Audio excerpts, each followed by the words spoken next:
Hello， 各位 A Circle Magazine 嘅朋友，大家好，我係魔術師 Louis Ian 甄澤權。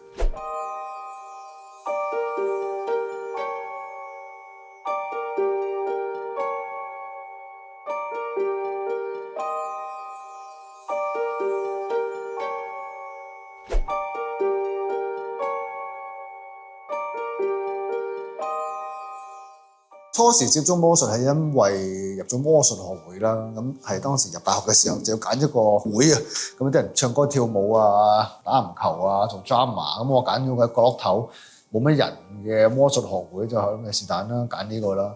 咁就係咁樣一個咁隨機嘅情況之下，就開始接觸到魔術啦。嗱，入咗魔術學會之後咧，發覺原來魔術學會嗰啲人咧都係唔識魔術嘅。咁只不過係大家一齊去，不如研究下啦、玩下啦，咁一齊揾啲資料啦。咁我當時記得已經都有上網㗎啦，咁就會再比以前易少少啦，可以喺外國揾啲資訊啊，即係揾啲書啊，圖書館都有嘅。咁啊不斷大家一齊揾資料翻嚟，好，我哋點樣搞個魔術學會咧？就喺度學咯。咁然之後學嘅時候，我記得我當時同同房都有份嘅，即係我住宿舍嗰同房同我一齊學嘅。咁我好似玩啤牌嗰啲啊，快少少嘅，即係好似記性我係咪又會好少少咧？我覺得自己係。可能事實上唔係嘅，但係唔緊要，你覺得自己係，咁就可能有個咁嘅感覺，我就覺得自己有天分，我就會俾心機去行呢條路落去繼續玩。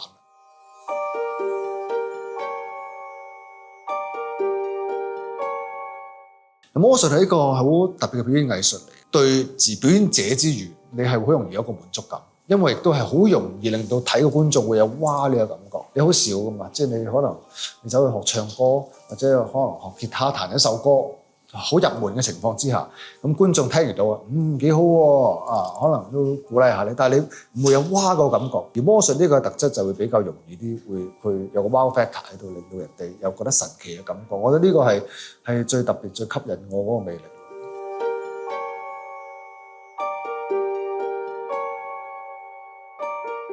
我諗都係同好多魔術師一樣 ，David Copperfield 大衛高柏飛，咁佢啱啱亦都今年先完咗佢最後一個 show 啦，拉斯維加斯喺美國嗰度。佢係其中一個啦，真係會令到魔術發揚光大。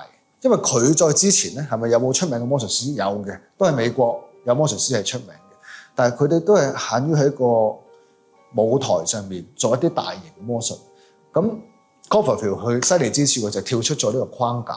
咁可能用嘅方法都係我哋魔術師用嘅方法，佢就將呢個擺咗喺戶外，做一啲大型同埋一啲建築物有關嘅魔術，吸引好多觀眾嘅注意之餘咧，觀眾覺得唔係喎，咁自由神像嗰個日日見住喺度噶嘛，喺個海上面噶嘛，咁邊有可能變走佢啫？即係佢呢個係佢嘅成功嘅地方啦。佢嘅叻，佢唔係淨係嗰個魔術嘅創意叻、手法叻，佢係改變咗成個世界睇魔術嗰個模式。咁呢個先係一個最勁。自從佢之後咧，第二個人咧改變呢個模式嗰個人叫 David Blaine 啦。David Blaine 係90年代開始興起一個叫街頭魔術師，佢做嘅都係好多 close up 嘅魔術，啤牌、銀仔、橡筋、戒指。咁佢就將好多呢啲嘢變成生活化，攞出去街頭嗰度做。其實可能佢嘅方法亦都係同 close up 魔術師差唔多，但係佢亦都係嗰個人啦，改變成個模式。觀眾睇呢啲魔術，哇！原來唔單止喺街頭可以睇到，即係都睇到魔術，仲要咁近，用啲咁生活嘅嘢。咁我覺得呢兩位係令到即係個觀眾對睇魔術嗰個感覺改變咗最大嘅人，亦都係我自己。我哋都睇過佢哋兩個嘅 show 嘅。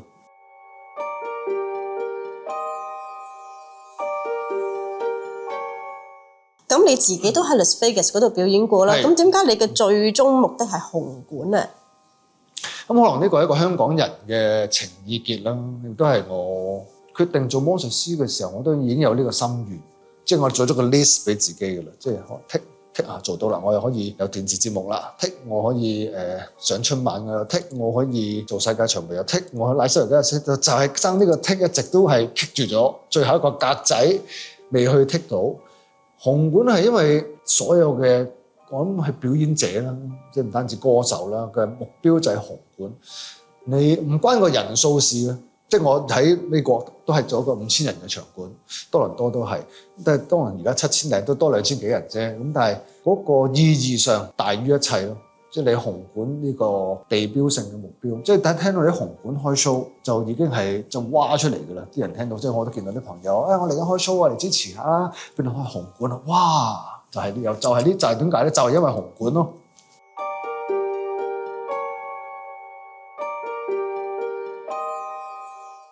我都開心啦，都爭氣啦，我覺得。即係我哋紅館呢個地方演唱會，我相信我都唔無數咁多次啦。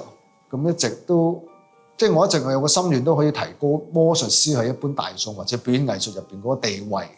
即係魔術唔係渣嘅，魔術唔係街邊扭波仔，唔係街頭賣藝，唔係嗰啲係俾人睇唔起嘅職業嚟，係專業嚟㗎。咁你點樣去提升佢咧？咁我自己初頭嘅時候，可能就會有啲機會啊，攞啲獎啊。咁譬如好似都好彩，之前做過10大傑出青年啊咁樣。咁呢個都係一個地位嘅提升。咁今次紅館即係未搞啊，搞得成嘅話咧，都會係一個大嘅躍進咯。我覺得對魔術師嘅地位，對一般市民嚟講又好，香港政府嘅印象都好，因為係佢哋批㗎嘛。魔術係得㗎，係可以上大台嘅，出到大場面嘅。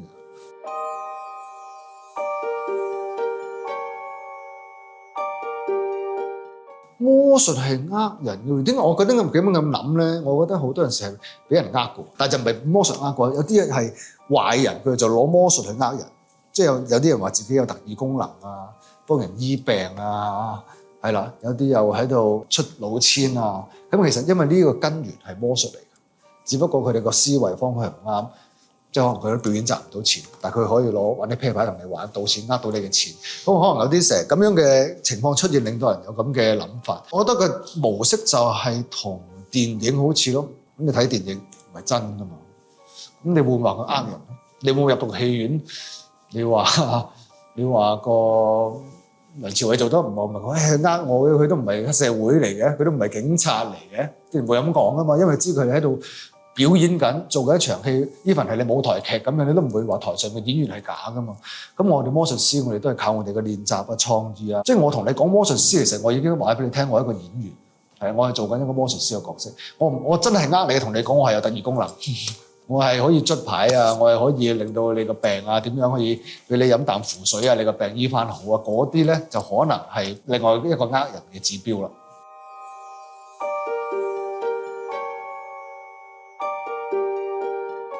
佢而家啱啱3歲啦，而家有個問題就係佢好似覺得好理所當然。佢因為佢度探索緊呢個世界，咁然之後佢覺得突然間有啲嘢喺我度唔見咗，好正常。哦，爸爸又變魔術，即係突然間變走咗啲嘢咁樣。即係我又冇覺得，因為你有呢個基本嘅概念，你知道個物理係點樣，你先至會覺得呢個魔術神奇噶嘛。咁唔係而家我成日變魔術搞亂咗佢思維，佢以為呢啲就突然間唔見咗啊，支叉突然間攣咗啊，覺得係正常咁啊，大鑊啦！我諗佢點樣去同佢溝通啊？呢個係真實嘅，嗱呢個係魔術嘅，係爸爸先做到嘅，正常係唔會咁樣嘅，係啦，要俾佢有咁樣感覺先咯。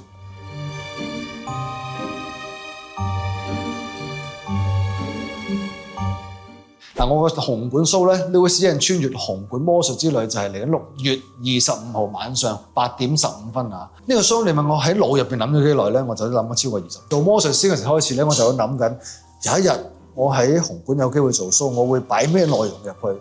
咁我就以前咧就用未有呢個手機嘅時候，我就寫低啦。而家就唔會啦，而家就會記低。咁你咁多年嚟，我突然間諗到，我要做呢樣嘢。突然間諗到我又做呢樣嘢，之前有咁多個站世界巡迴嘅精華喺度，咁你話 show 喺腦入邊好耐啦，咁你話真係準備咧？我諗今年由開始我確定要做嘅時候，1月、2月咁上下嘅時候就真係實質地準備啦，就唔係淨係腦入邊寫低嘅準備啦。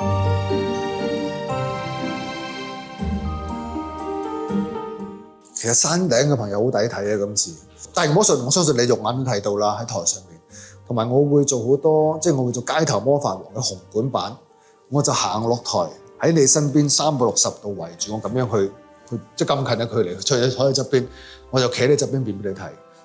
咁同埋我哋叫穿越紅館魔術之旅啊嘛，我都諗好晒。好多人都問過我呢個問題，喂睇，因為魔術係睇嘅，佢哋擔心啊，唔係聽歌，佢哋坐咁遠睇唔睇到㗎咁樣，絕對唔使擔心，一定睇到。